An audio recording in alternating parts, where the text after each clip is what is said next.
If you have several files that are similar, you can create a folder for them in the uMake File Manager. While in the File Manager, tap Edit in the upper right corner. Then, tap on each project you want to put in a folder. You will see the selected projects will be highlighted. In the bottom, you will have the option to create a folder.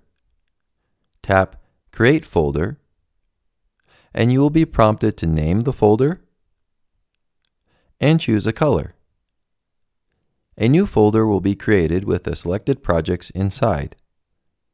This new folder will automatically relocate to the top of your files.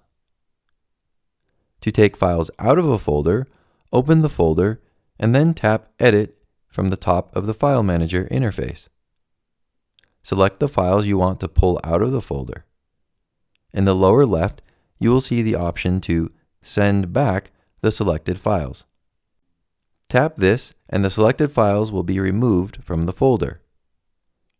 Once you are done working with the folders, tap Done in the upper right corner to exit the edit mode.